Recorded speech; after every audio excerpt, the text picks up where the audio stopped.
There are a lot of real estate experts out there at both the national and the local level who are pushing narratives about the current housing market that don't give you the full picture of what's going on.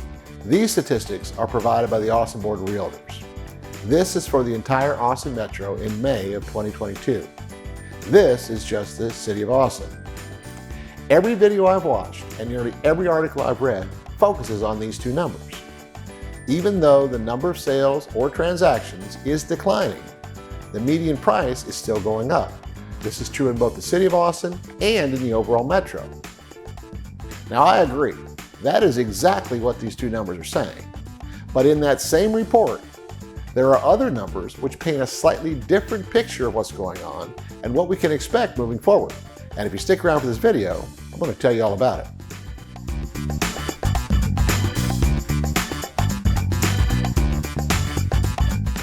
First of all, let's talk about what a median price is.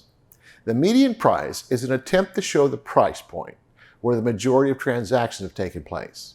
By definition, it is in the middle of the data set, with exactly half of the houses priced for less and half priced for more. Here's a simple example. For these three transactions, to get the average, you add them up and then divide by the number of transactions. So the average sales price would be $566,000. But the median would be $400,000. There are an equal number of transactions above and below, and $400,000 is a better reflection of where the majority of the transactions have taken place because 2/3 of them were at be $400,000 or below. Now, in a previous video, I talked about the increasing number of transactions for over $1 million in the Austin Metro, especially in the city of Austin. The sales data that was used in this video is from a year ago, but let's take a look.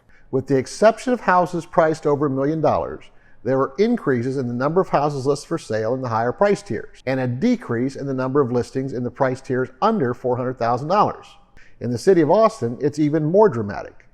Double-digit gains in the number of listings in the higher price tiers, and over 100% increase in the number of transactions between $700,000 and $1 million.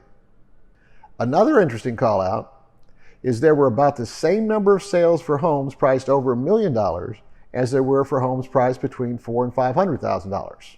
Now, one of the major reasons for this increase in transactions at these higher price points has been bidding wars. For over 2 years, there have been more buyers with extra cash than there were houses available for sale.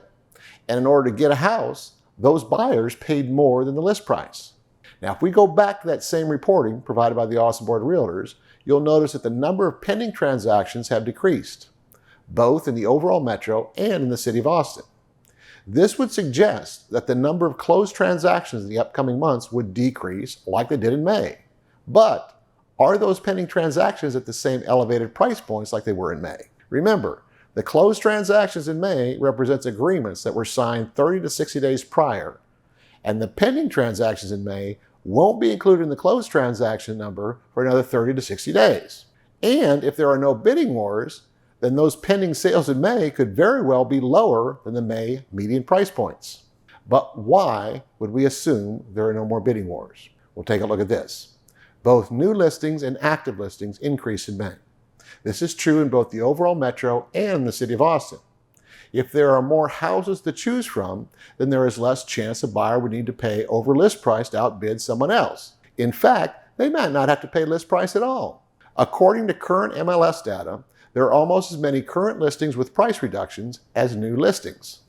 But I know what you're thinking.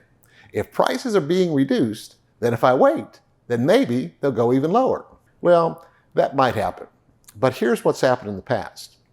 Because so much emphasis is placed on that median price, once it begins to go down and show up in the reporting and all the videos and the articles, all those buyers who are currently sitting on the sidelines will perceive it as a positive sign and jump back into the market. Right now, sellers are beginning to feel a little panic because houses aren't selling immediately like they did just a few months ago. They're adjusting prices, and sometimes it's pretty dramatic. I recently saw a listing in Lakeway that was originally listed at $795, and the price was reduced to $650 after 2 weeks. Now, if you're concerned about interest rates, I get emails almost every day from builders who are not only slashing prices, but are also offering promotional interest rates. There are a couple who are offering to lock in an interest rate for up to a year while the house is being built. If you've been frustrated with the market over the last few years and are feeling like you may have been priced out, please don't listen to these news stories. For the most part, they're still talking about stuff that happened 6 months ago. Give me a call and I'll show you what kind of options you really have. Now, if you're currently thinking you're not able to buy a house, you can't afford to buy a house, then what do you have to lose? I get emails, texts, and phone calls almost every day from people who are thinking about buying or selling real estate here in the Austin area, and I would love to help you out too. If you like this video, you should check out this other one that I did. And don't forget to subscribe to my channel and hit that notification bell. All of my contact information is in the video description, so don't be shy. Let's make your real estate dreams come true.